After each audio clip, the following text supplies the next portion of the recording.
আজি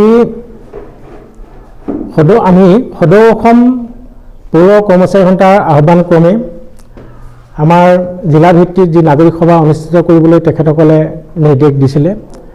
আমি ৬ষ্ঠ অনুসূচী কাৰ্বি আংলং আৰু ৱেষ্ট কাৰ্বি আংলং এই দুইখন জিলাই মিলি আমি বকলিয়াত নাগৰিক সভাখন অনুষ্ঠিত কৰোঁ। নাগৰিক সভাখন অনুষ্ঠিত কৰাৰ মূল কথাটো হ'ল যে আমাৰ বিভিন্ন সমস্যা আছে পৌৰ কৰ্মচাৰীসকলৰ। সদৌ অসম কৰ্মচাৰীৰ লগতে আমাৰ ৬ষ্ঠ অনুসূচী পৌৰ কৰ্মচাৰীসকলেও মানে বিভিন্ন ধৰণৰ সমস্যা আছে। আমাৰ ইয়াত বহুতৰ 84 মাহ 84 মান্থছ 68 মান্থছ 62 মান্থছ এনেকৈ বছৰ ধৰি দৰমহা পোৱা নাই। আৰু এই দৰমহাটো পাবৰ কাৰণে আমি অসম চৰকাৰক দাবী জনাই আহিছোঁ আমাৰ সমস্যাবোৰ সমাধান কৰিবৰ কাৰণে।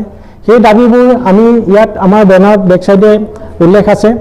যিখিনি বকেয়া দৰমহা ধৰক যাৰ 68 মাহ 62 মাহ 43 মাহ এই দৰমহাবোৰ অতি শীঘ্ৰে আদায় দিব লাগে।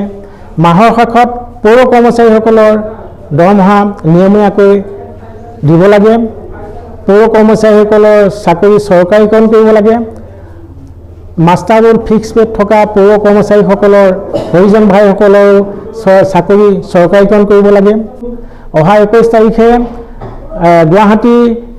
গুৱাহাটীত আমাৰ সদৌ অসম পৌৰ কৰ্মচাৰীসকলে চেয়াৰমেন ছাৰসকলক নিমন্ত্ৰণ কৰি তাত যুটীয়া আলোচনা চক্ৰ অনুষ্ঠিত কৰিব আৰু আমাৰ সমস্যাবোৰ সমাধানৰ পথ উলিয়াই এটা ব্যৱস্থা কৰিছে।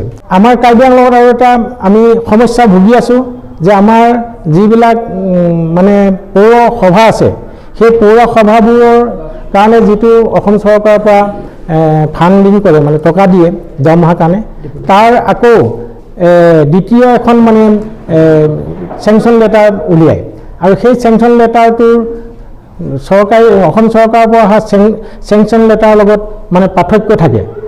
টকাটো আমি অলপ কম পোৱা যেন অনুভৱ হয়।